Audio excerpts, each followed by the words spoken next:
Welcome to the Psychological Sciences Department Advising Session. My name is Dr. Kristen McCabe, and I'm going to be walking you through this presentation today. As you may know, we have two majors and a minor in the Psychological Sciences Department. We have a major in psychology, and we also have a major in behavioral neuroscience. In addition, we also have the option of minoring in psychology. This is a listing of the faculty members in the Department of Psychological Sciences. Everyone in the department is either a psychologist or a behavioral neuroscientist, but we all also have our areas of subspecialization, which are listed here. Annie Westcott is our executive assistant, and Laura Johnson is our lab manager and safety officer, and both of them can also be important resources. Some tips on interacting with your advisor. First, bring your completed psychology or behavioral neuroscience checklist to each advising session with you filled out. This will help organize you and will also help your advisor get a quick read on what requirements you have left to fill within your major. If you do want to meet with your advisor, first check for their posted office hours on the banner system and try to stop by their office during those hours. However, if you have class during that time, you can email your advisor to set up an appointment at another time. But if you're going to meet with your advisor outside of office hours, make sure you give your advisor a few days to a week notice in advance so that you have time to set that up. You can also email questions to your advisor, and if they're simple questions, they can usually be taken care of rather quickly via email.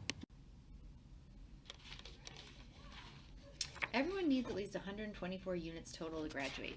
Of those 124, 48 must be upper division units, which are designated by a course number of 300 or higher. If you're a psych or a BN major, you will get either 27 or 28 upper division units just by completing your major, depending on whether you take a 3 or 4 unit upper division laboratory course. This means you will still have a remaining 20 to 21 units to complete in any discipline in upper division units. Students will usually get some, but not all of these upper division units satisfied by completing core requirements and will often have 15 or more upper division units to complete after they finish their core and major requirements. This is important to keep in mind because sometimes students don't realize that they still have upper division units left over after completing their core and major, so you should be keeping track of that. The purpose of these upper division units is for students to have the freedom to either deepen their knowledge in their major or to explore some other area of interest at the upper division level.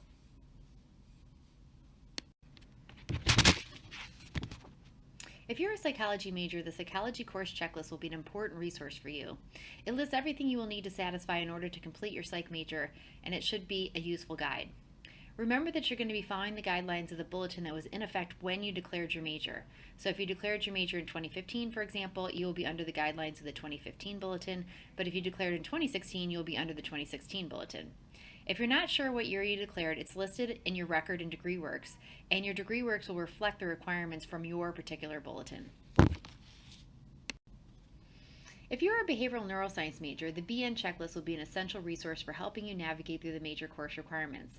On the website, we've included a checklist for the older bulletin prior to 2017, as well as the new bulletin if you declare your major in 2017.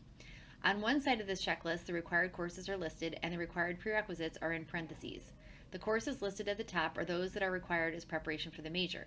Below those are the upper division required courses and course lines. For example, every BN major is required to take biopsychology, Neuro 310, Neuro 470, and Bio 300, and you are also required to take one course that satisfies the cognitive line, the cell molecular line, and the evolution line. In addition to these courses, you must also complete an additional 6 units of elective courses that will count towards the major. A list of those courses is included at the bottom. On the back of the checklist are the course numbers and course names as a reference. At the bottom is a suggested course schedule for your 4 years at USD. The bottom schedule also includes courses required for pre-med and many pre-health programs, so this schedule is helpful if you're considering that. Please remember that there is no double dipping of courses. This means that if a course counts towards your minor, it cannot also count towards your major.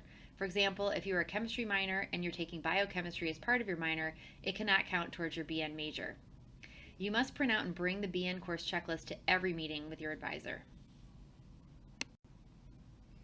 Both psychology and behavioral neuroscience are currently in the process of transitioning our 3-unit upper division laboratory courses to a 4-unit version that will be called capstone courses. During the 2017 through 2018 academic year, Psych will be offering some courses that are 3 units and some that are 4 units, while BN will only offer 4-unit capstones. Starting in fall 2018, the transition will be complete and only 4-unit capstone courses will be offered in both psych and behavioral neuroscience. Please check in your Degree Works periodically because sometimes classes are listed in the incorrect section. If you notice an error, please print out your Degree Works and bring the printout to your advisor. Also, for BN majors, when degree work says that you need 28 upper division units in psychology, this means 28 upper division units in the BN major, regardless if the courses are offered in the psychology department or in a different department. Your registration time can be found at the following website. And if you check that registration timetable, it will let you know that given the number of units that you've completed, what day and time you can begin registering. Before you register, you're also going to want to check your academic profile channel on the One Stop tab to see if you have any holds and make sure you take care of them before registering. Make sure you do that in plenty of time in advance of your registration date, so if there's any holds that need to be managed, you have time to take care of those. When you're registering, if a class turns out to be full, you will also be given the opportunity to be added to the waitlist. Proposed schedules for psychology and behavioral neuroscience can help guide your planning for your course load. Those can be found on the checklist for the psych and BN majors and also can be found in the bulletin. And they lay out a proposed schedule of timing of taking classes that can be useful. Be careful when you're doing your planning not to stack too many difficult courses in a single semester. Although that varies from individual to individual, you can ask your classmates for their recommendations on what they found to be more challenging classes. We also have to remind you that you cannot take any core or major classes pass-fail. When you've completed 90 units, a senior tab will appear in your banner system. On that senior tab, you will find a form to petition to graduate. It should be filled out and submitted by mid-October. If you don't complete it on time, a hold will be placed on your account, preventing you from registering. Make sure you keep your eye on that and petition to graduate on time. The purpose of the petition is to trigger a review to make sure that you are on track to graduate on the date you've specified. It's an important step because you'll be flagged if you're short on credits and don't have a plan to fulfill them. This can prevent you from having any unpleasant surprises when it's too late to deal with them. We have you review your degree works with your advisor, who will make sure that you are on track to graduate, and if all is well, your advisor will lift the hold and you will be free to register. Psychology or behavioral neuroscience majors also are required to take an exit exam in the spring of their senior year. In order to do that, they have to register for either psychology or neuroscience 492, which is a 0-unit course, and that will sign them up to take the exit exam during their last semester at USD. During that last semester, they'll receive information via email from the department secretary telling them where and when the exam will take place. It will just be a few hours, and the exam is not graded. The purpose of the exam is to give us information and feedback about areas of strength and weakness and things that we can improve or change for future years. And so it's really more information for us and does not have any implications for the student in terms of grades or things like that. If you're graduating in December, you should take the exam the spring of the year prior to graduating. You may come across a particularly challenging class, and you may consider withdrawing from that class. If that is the case, you should check the academic calendar for the date by which you can drop a class without receiving a W on your transcript, and there's a link to that calendar here below. If you drop it before that date, then nothing will appear in your transcript. But if you drop it after that date, there will be a W listed. It's not necessarily the end of the world to have a W on your transcript, but you want to avoid having large numbers of Ws. If you get a D and an F in a class, the first 10 units of Ds and Fs can be retaken, and the new grade will replace the original D or F. It will not be included in your GPA, but it will be listed on your transcript that you received a D or an F in that class. If you are interested in taking a class at another university, you should fill out a petition to transfer before you take the class at another school and have it approved by the chair of the department to which the course will be transferred. So for example, if you wanted to take a biology class at another university over the summer, you would want to submit a petition to transfer during the spring semester to the biology chair and have the biology chair approve that before you take the class. This will avoid any surprises because if you don't get it pre-approved, there's always a risk that it won't transfer when you get back to the university.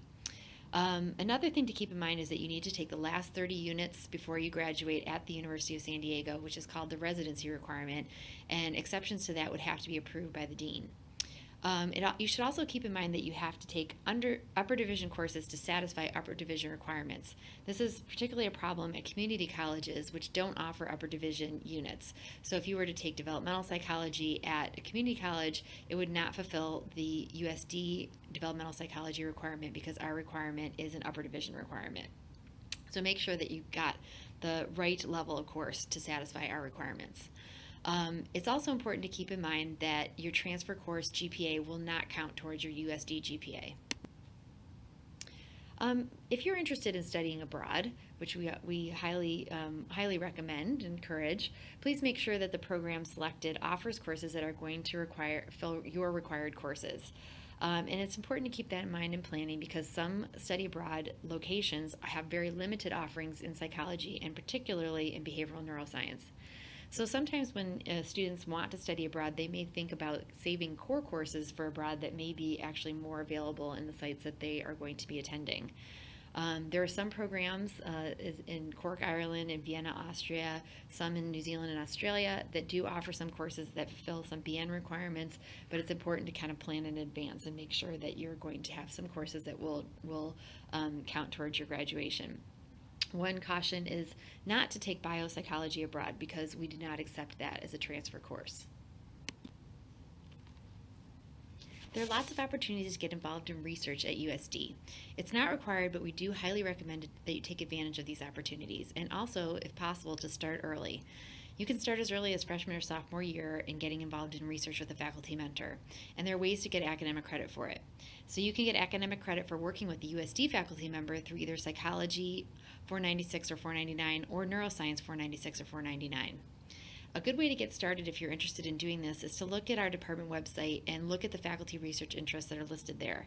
Once you find a faculty member whose research interests you, you can contact that faculty member directly and ask if there's any opportunities to get involved in research in their lab. If you find that is the case, then you may then register for either Psych or Neuro 496 or 499 under the mentorship of that faculty member. You can also get academic credit for working on research outside of University of San Diego through either Psych 497, Applied Experience in Psychology, or Psych 498, Internship in Psychology. So we've had many students work outside of USD at either UCSD, Children's Hospital, or San Diego State and get academic credit through this mechanism.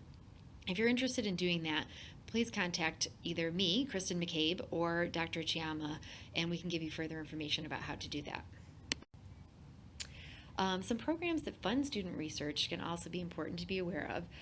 A good place to check for funding opportunities is the Office of Undergraduate Research, which maintains the files of all kinds of resources to support undergraduates in getting research experience. But then another couple important ones are the SURE program, which is the Summer Undergraduate Research Experience program, and that funds students to work on research with the faculty mentor over the summer. So that gives you a stipend and a housing allowance so that you can focus full-time on research with a faculty mentor during the summer months. That is a competitive program and you need to apply. So if you're interested, I would start by trying to find a faculty mentor that you might want to work with and they can help you walk you through that process. Another program that's really a wonderful resource is the McNair Scholars Program. And the mission of the McNair Scholars Program is to support first-generation college and ethnic minority students who wish to pursue doctoral studies. They also provide stipends and support for research over the summer, as well as lots of other resources to assist you in preparing for graduate study, like applying for graduate school and getting presentation experience and things of that nature. So if you're interested in that, I suggest that you go to the McNair Scholars website and email those program organizers to find out whether or not you would be eligible for that program. There are also a lot of other ways to get involved in the psychology department. One is the Psychology Club, which is being advised by Drs. Wanek and Sitaraman. They invite speakers from all over San Diego to talk about research and professional issues related to psychology and behavioral neuroscience. They also have graduate school panels and social events as well. Another organization that's worth checking out is the Psychology Journal Club advised by Dr. Perlberg. They have monthly meetings in which a student makes a presentation on an interesting journal article related to some area of psychology, and it's always a fun and interesting event as well. The last organization is the Psychi Honor Society in Psychology. This is an organization where you have to apply, and there are certain requirements that have to be met to be admitted. Dr. Kowalski is the advisor, and they also do a number of activities, including mentoring students in classes, including statistics. So thank you for your time, and if you have any questions about this presentation, please contact Dr. Kristen McCabe, Dr. Jenna Hales, or Dr. Rebecca Wanek.